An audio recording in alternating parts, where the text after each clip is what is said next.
intègre et juste. Sous Isabelle Maréchal se cache peut-être une super-héros.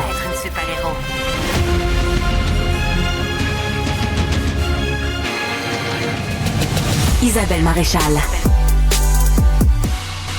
Et je suis avec ma collègue au culturel. Grande sortie aujourd'hui, Isabelle Perron, du livre Invisible de Judith Bérard. Il y a un article dans le Journal de Montréal en plus et on a l'occasion d'avoir Judith avec nous. C'est un beau cadeau qu'elle nous fait. C'est un livre où elle se dévoile beaucoup. Il y a beaucoup de moments intimes sur sa vie. C'est littéralement de se mettre à nu devant le public. Donc, il doit y avoir une fébrilité aussi qui l'habite, mais elle a accepté de nous parler ce matin. Judith, merci beaucoup d'avoir accepté l'invitation. Bonjour, Judith. Bonjour, mesdames. Merci pour cette belle invitation. Écoute, j'ai été tellement curieuse de ton titre parce que le titre, c'est Invisible et tu commences en disant « C'est qui? » C'est ton premier chapitre, c'est Judith Bérard. C'est qui? Ah, l'ex-blonde d'Éric Lapointe. Ah, elle! C'est un début fort. Est-ce que c'est comme ça que tu te sentais vraiment? Est-ce que les gens te connaissent comme l'ex d'Éric Lapointe seulement? Eh ben, l'invisibilité, c'est toute ma responsabilité à moi. C'est que dans ce travail d'écriture que je fais depuis 4 ans, hein, Isabelle, c'est pas d'hier, j'ai réalisé que j'avais un comportement de dépendance affective avec mes hommes. Et ça m'a amené à devenir invisible. Et c'est un peu... ce livre se raconte autour de ce vécu qui a pas été long avec Éric, mais qui a été tellement intense et dans les moments les plus sombres de nos existences communes. Donc, ça a été pas long en temps, mais ça a été très intense. Très passionnel. Ouais. Très passionnel, et c'est pendant mon vécu avec Éric que j'ai écrit, que j'ai enfin osé faire ce récit au complet, parce que j'avais beaucoup écrit, mais je savais pas si je voulais le sortir, si c'était juste un travail personnel. Et c'est Éric qui m'a encouragé aussi, qui est totalement d'accord avec cette décision que j'ai prise de me mettre à nu. Mais oui, ce mot invisible, il est très fort. Ça vient des éditrices avec qui j'ai travaillé chez Libre Expression que j'ai tellement aimé. Et je comprends que c'était le meilleur des titres parce que c'est vraiment ça.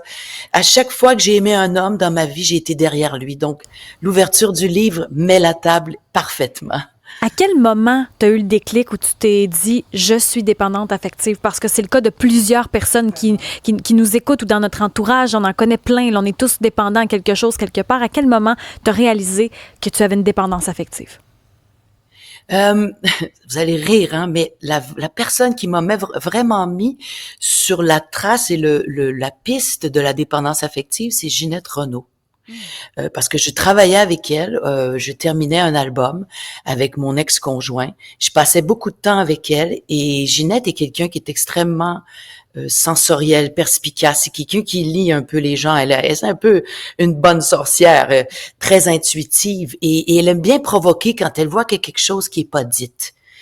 Et un jour, elle m'a dit, Judith, viens donc avec moi, je fais des meetings parce que Ginette a fait 25 meetings par semaine, tu sais, c'est quelqu'un qui se met, qui prend soin d'elle à chaque jour.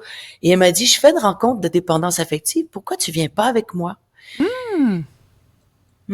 Et c'est là où j'ai mis le mot sur le mal parce que j'ai écrit ce livre pour me comprendre et pour survivre parce que j'ai vécu quelque chose de vraiment tragique. À plusieurs reprises, d'ailleurs, les dernières années ont été rock'n'roll. Et je voulais mettre des bouts de ma vie. J'avais besoin d'écrire pour comme me comprendre et j'avais besoin de rattacher parce que j'avais l'impression d'être brisée en 1000 morceaux. Mais je cherchais et je comprenais pas. Je voyais un pattern avec les hommes que j'ai aimés. Et c'est Ginette Renault qui me l'a dit. Je dis, c'est de la dépendance affective. Et c'est ce qui a fait que j'ai jamais choisi la lumière. Quand j'aime un homme, je m'efface, je le mets sur un piédestal. Et il y a que lui qui existe. Je veux me fondre dans lui, je veux qu'il m'aime, je veux être aimé, je veux le sauver, je suis appelée surtout s'il a des défis de vie à vivre. Là, c'est encore pire. Voilà. Et là, tu te fonds dans son désir à lui. C'est le désir de l'autre qui prend le dessus. Tu sais que ça va parler à beaucoup de gens, je dirais à beaucoup de femmes aussi, parce que t'es vraiment pas la seule, Judith. Il y a comme tellement de femmes qui vivent ça. Puis des fois, c'est pas évident de mettre le doigt dessus, de se rendre compte de ça. Non, et tu sais, on parle d'un fait social, c'est qu'il y a de plus en plus de femmes qui décident de se libérer, de faire leur vie autonome, mais qui se retrouvent, moi j'ai 54 ans, invisibles dans le sens que la société, bah, c'est plus les femmes qu'elles étaient, et on se rend compte qu'on a donné beaucoup par amour, par dévouement, puis qu'on se retrouve effectivement un peu dénudé, dans une certaine forme de pauvreté, et qu'il faut faire face à la vie d'une autre façon, seul, et de se rendre compte qu'on a beaucoup donné, qu'on a peut-être trop donné. C'est oublié peut-être dans ces relations-là. Dans le livre aussi, il est question de violence conjugale. Il est question également de la relation avec Éric Lapointe, où vous mentionnez dans le livre, ben, je l'aime encore, mais je dois plus être proche de lui parce qu'il faut que je m'en guérisse. Oui. Ouais, mais Éric, c'est vraiment ma drogue parce que il ouvre toutes les portes de mon cœur. C'est quelqu'un qui m'attendrit. Je l'ai vu dans les moments les plus difficiles de son existence, passer une période, il a traversé le désert, là, sincèrement, et moi aussi. Puis il a été là pour moi dans des moments aussi où j'ai vécu des choses. Si vous lisez le livre, vous comprendrez.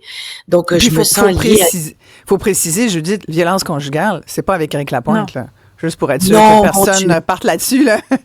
Oui. Jamais, oui, merci de le spécifier. Non, Isabelle, moi, je veux dire, j'en ai vécu juste avant de le rencontrer, et les gens vont dire, ben voyons, elle est folle, elle aime ça, elle court après le trouble, là. Mais moi, pour avoir vécu de la violence, je sais que la plupart des hommes violents, là, la plupart du temps, ils vont plaider non coupables.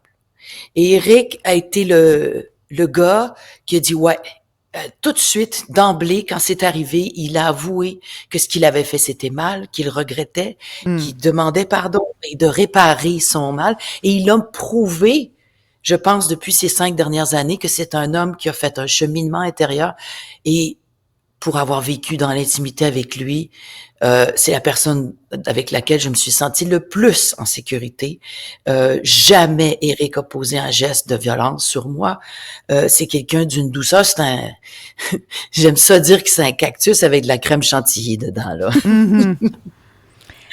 À quel moment vous vous êtes rendu compte, justement, dans cette relation-là, que peut-être les deux, ben vous n'ivriez pas vers le haut, justement, parce que dans le livre, tu racontes qu'il a commencé à faire sa démarche quand vous vous êtes séparés, mais toi aussi, de ton côté, il y avait des éléments dans la relation qui faisaient que c'était peut-être pas le meilleur de toi-même qui sortait.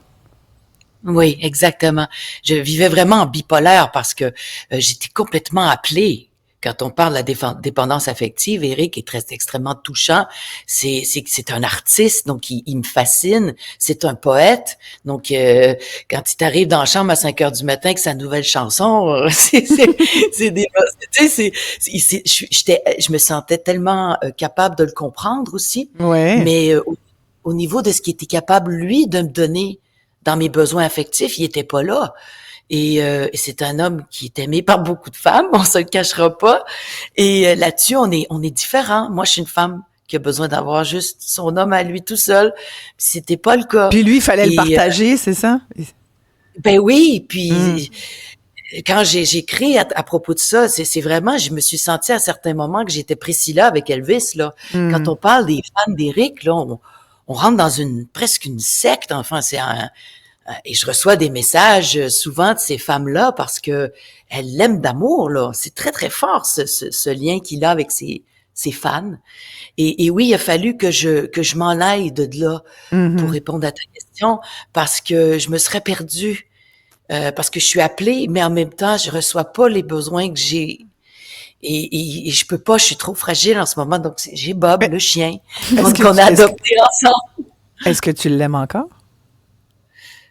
Oui, j'aime encore Éric. Puis il m'appelle des fois encore, allô, puis il me dit, tu m'appelles pas. Ben j'ai dit non, Éric, je vais t'appeler. Je vais t'appeler quand je t'aimerai plus. Sinon, je peux pas.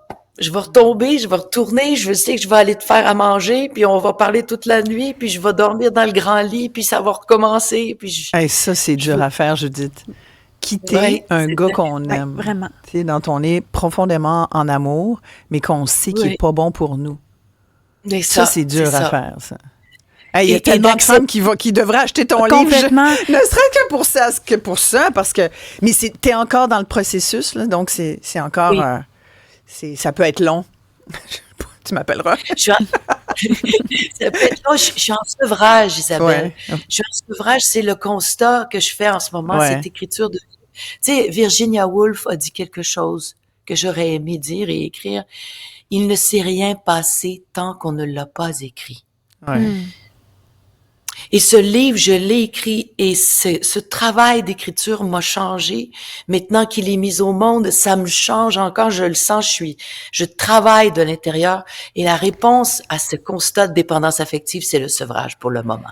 Et dans le livre également, on revient sur les grandes années de Starmania, à quel point il y avait une popularité, il se passait quelque chose autour du phénomène. On revient aussi sur l'enfance, ton père qui était vu comme l'espèce de gars, là, le gars qui est capable, tu sais, l'espèce de cliché peut-être masculin qu'on a dans la société. Le moment aussi Starmania où tu racontes dans le livre que tout le monde aimerait ça que tu sois sa maîtresse. Est-ce que tu penses que tous ces éléments-là contribuent à la dépendance affective, justement parce qu'on a l'impression que pour plaire, il faut séduire, il faut charmer? Oui, absolument. Puis je pense que pour moi, ça s'est passé d'un très jeune âge parce que je me suis retrouvée devant la caméra, j'avais 9 ans.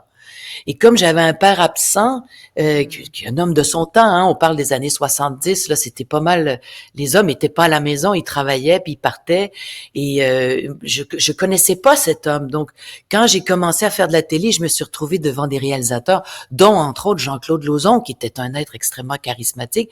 J'avais que 12-13 ans quand je faisais des pubs pour lui. Être vu dans les yeux d'hommes plus vieux que moi, en autorité, qui font wow, je me suis sentie aimée, et là j'ai senti que pour être aimée, ben fallait que je fasse qu'est-ce qu'ils veulent. Tu sais, j'ai comme interprété moi des choses dans l'enfance qui ont fait que j'ai probablement creusé le chemin de la dépendance affective. Mais c'est long de comprendre ça, hein. Ouais. C'est toute une vie de travail sur soi, et c'est long faire l'état des lieux intérieurs. Il faut prendre le temps de le faire, et je l'ai pris le temps. Et Judith, on pourrait... Isabelle parlait de ton époque Starmania, mais tu as fait des albums, tu as une voix fabuleuse qu'on n'a pas assez entendue d'ailleurs, parce que, puis là tu viens de nous le dire, puis tu viens de l'écrire, tu t'es beaucoup effacé derrière plein d'hommes qui ont eu, eux, des carrières importantes. On pense au compositeur Romano Musumara, avec qui tu es allé faire de l'huile d'olive en Italie. On s'en souvient, c'était parlé à cette époque-là. Une des meilleures huiles d'olive d'ailleurs. Hein, une très bonne. Que je continue de faire un cargo annuel. Une fois par an, je fais mon cargo. Mais oui, mais que veut la Judith aujourd'hui pour elle, d'un point de vue de carrière? Est-ce que tu veux toujours cette carrière-là, d'abord? Ben, c'est drôle, Isabelle. Tu sais, je pense que j'ai été invisible. La période où j'aurais pu peut-être prospérer davantage comme artiste, il y a toujours une conjoncture, âge, opportunité, rencontre. Il y a tout ça qui a lieu dans une carrière. Mais ce qui m'attache encore dans cet espoir et cette envie de communiquer avec les médias, c'est que quand on regarde les carrières de grandes artistes comme Brigitte Bardot, Elizabeth Taylor, Audrey Hepburn, leur carrière à la fin de vie est devenue de la philanthropie. Et souvent, elles disent que c'était la période la plus... Oui, la cause la plus belle. C'était les moments les plus beaux de leur carrière. Et ce cadeau qu'on peut donner en échange d'être connu, c'est partager, transmettre, aider. Moi, je suis rendue là, j'ai 54 ans et j'ai envie d'aider, d'inviter les gens à travailler, à faire l'état des lieux de soi-même, de la découverte de soi, de l'enfance à ce jour qui commence, et de transmettre ça. Et je pense que le futur va être à l'image de ce travail d'échange dans la guérison, dans l'amour de soi, puis chanter des choses qui parlent de ça. Et peut-être faire des conférences, rencontrer les femmes, les hommes. Je suis dans un état de don. Ce cadeau, ce livre, c'est un don que je fais. Ah, mais écoute, il y a Eric, en tout cas, qui t'écoute avec beaucoup d'intérêt, un auditeur qui dit « Je ne suis plus en couple depuis 6 ans parce que je suis un dépendant affectif, moi aussi. Je veux plus vivre ça. » C'est très fort ce que tu dis, Judith, parce que c'est très long. Quand on s'en rend compte, déjà s'en rendre compte, c'est énorme. Puis une fois qu'on s'en est rendu compte, ben se départir de cette espèce de réflexe, c'est pas évident. Est-ce que tu penses aussi qu'on a Tu sais, des fois, on dit que c'est des patterns. Moi, bon, on fera pas de la pop psycho, mais c'est vrai que des fois, on a l'impression qu'on tombe toujours avec on tombe en amour avec le même genre de personnes, hommes ou femmes. On peut tous avoir des gens, tu sais, comme ça qui dès qu'on les voit, on sait qu'ils sont pas bons pour nous, mais c'est comme si on peut pas s'empêcher. As-tu l'impression que des fois, c'est justement ça. On sait que c'est pas la bonne personne, mais on veut convaincre cette personne-là que oui, on mérite d'être aimé. Absolument, Isabelle. Et c'est la difficulté de la dépendance. Tu sais, on sort d'une COVID où on a tous fait face à des dépendances. On s'est rendu compte que c'est facile de tomber dans trop de sucre, trop de petits verres de vin, trop de binge-watching de Netflix. Tu sais, on a tous revu que c'était facile de tomber. La dépendance, c'est quand ça devient, quand il y a des conséquences dans notre vie qui font que là, ça commence à avoir des effets négatifs sur nos relations, sur notre réussite, sur notre santé psychophysique, mentale, émotionnelle. Et oui, le problème, c'est que quand il y a un pattern, comme tu dis, je sais que c'est psychopop, mais c'est le mot, je pense, qui est le mieux, c'est qu'il y a... Alors, j'ai appris une chose très importante chez Horizon pour elle. Tu sais, quand on a des papillons, là, quand on dit qu'on est en amour et qu'on a des papillons dans le ventre, mais saviez-vous qu'en fait, les papillons, c'est les mêmes papillons que quand on a peur? Oh! Ah, ouais. Oh! Oui. Oui. Et donc, mais il y a de l'adrénaline, ça crée tu sais, il y a de la dopamine là-dedans. Tu sais, t'as quand même dit tout à l'heure, Éric Lapointe, c'est ma drogue. Voilà. Il y a quelque chose d'addictif là-dedans, là, tu sais, donc il faut se sevrer de ça, il faut se sevrer, là. Voilà, t'as trouvé, c'est ça. C'est ce papillotement quand il rentre maintenant. Le problème pour moi, c'est que quand je les ressens, je fais « Oh! Danger! » Ouais. Mais se sevrer de l'amour, se sevrer d'un certain type d'amour qui nous fait pas du bien, mais être complètement dans l'ouverture de cet amour qui est possible, mais qui est pas dans la dépendance à l'autre. C'est un méga beau projet pour ce petit mardi, là. Mais ça fait réagir au 187 Cube Radio. Quelqu'un qui dit, moi, j'ai longtemps été au dépendant affectif anonyme, DAA. C'est merveilleux, ça aide tellement. S'il vous plaît, en parler. Oh! Oui. Donc, la messagerie texte, vous faites regorge de gens qui disent, moi aussi, j'ai vécu ça. Hommes comme femmes, vous faites les deux, le texte présentement. C'est un sujet qui fait beaucoup réagir. Et Horizon pour elle, c'est quoi exactement, rapidement, en terminant, Judith? Eh bien, la voiture minée du moment où j'ai été battue, là, où j'ai vécu vraiment de la violence conjugale, je répète, c'était avant Éric et avec quelqu'un d'autre, j'ai été reçue, moi j'étais en maison pour femmes battues, je me suis retrouvée là et j'ai fait une formation de 13 mois en dévictimisation. Ça, là, c'est des choses et des outils qui existent, qui sont gratuits, qui m'ont aidé énormément à comprendre c'est quoi le cycle de la dépendance affective et qui mène souvent, malheureusement, à de l'abus et de la violence parce qu'on donne des permissions à l'autre, hein, qu'on devrait pas. Donc, ce travail-là était super important. Je suis tellement touchée qu'il y a des gens qui en parlent de ça, le DAA. C'est là où Ginette Renault m'a emmenée.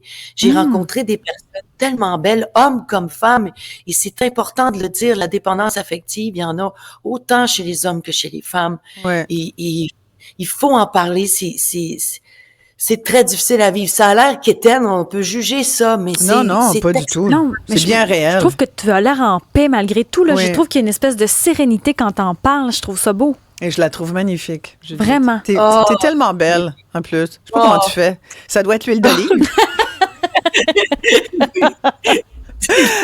Judith Bérard, c'est toujours un bonheur de te voir, Judith. Je rappelle, Isabelle, Judith Bérard, avec la collaboration de Lambert, c'est publié chez Libre Expression. Ça s'intitule Invisible. Disponible à compter de demain partout dans les librairies. Ça vaut vraiment la lecture.